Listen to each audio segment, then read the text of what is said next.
Hi, this is Anita from the Dusty Road Podcast. A lot of this podcast we talk about Asia.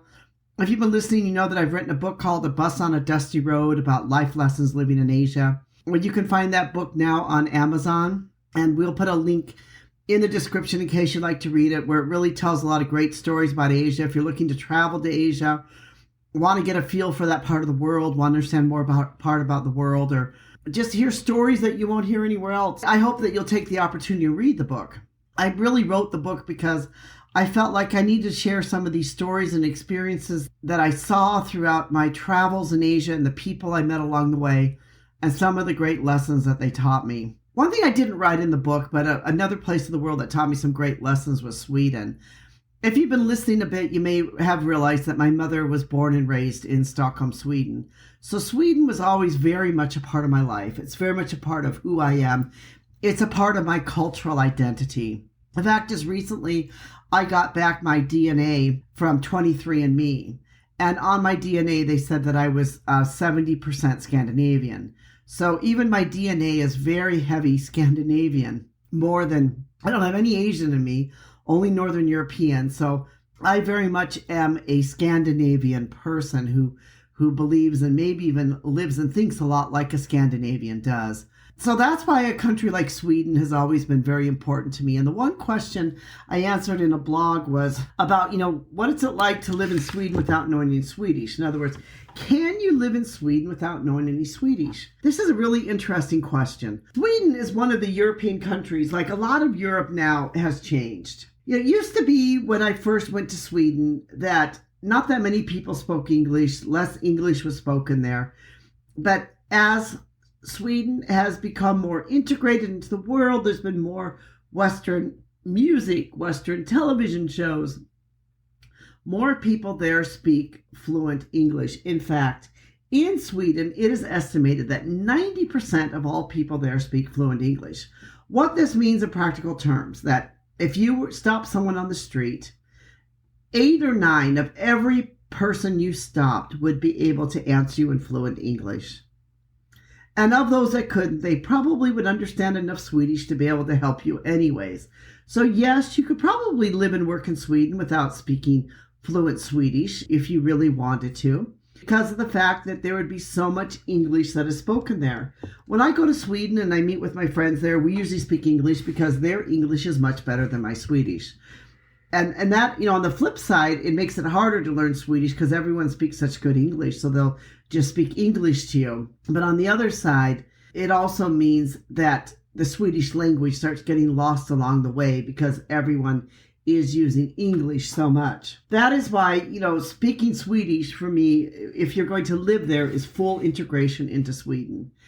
That if you plan to live in Sweden, you should learn Swedish. The reason is that you will never be fully integrated in Swedish society without knowing Swedish.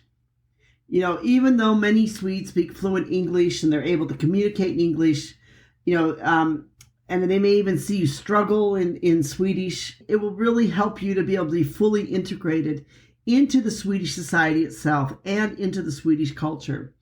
Sweden believes in this so much that if you are a permanent resident in Sweden, they will give you free Swedish lessons. They really believe in teaching Swedish to anyone who's going to live and work in Sweden. They would like you to be able to understand and speak Swedish, even if everyone there can pretty much speak English. And that's one of the great things about Sweden, is they have all of these courses that you can take, and you can be able to learn Swedish if you are going to live and work there. The courses are called, they're SFI courses. They're Swedish for Professionals. And they offer them in instruction in different language: English, Spanish, Turkish, Somali, Persian, and Arabic. So if you speak one of those other languages and English is not your main language, you can also learn Swedish in a language that might be more familiar to you, for you to be able to learn it. Courses are designed for people already living in Sweden. And, in order to sign up for it, you first have to have the right to live and work in Sweden, which means you must be legally registered with the tax authorities. Anyone over 16 years old with a Swedish identity number or registered with the tax authorities can study Swedish free through one of Sweden's many SFI courses, or the Swedish language programs. I found that my Swedish friends and others, when they see you speaking Swedish or you trying to speak Swedish, they're pleased because people really like it when you go to another culture, another place, and you try to speak a little bit in their language.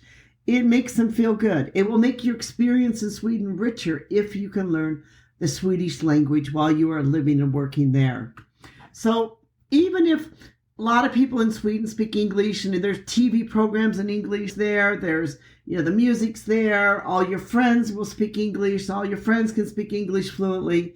If you are going to live and work in Sweden, you should learn to be fully integrated and to speak Swedish when you are there. So if you get the chance, take the chance to learn the Swedish language. It will just make your experience so much richer while you are living and working in Sweden.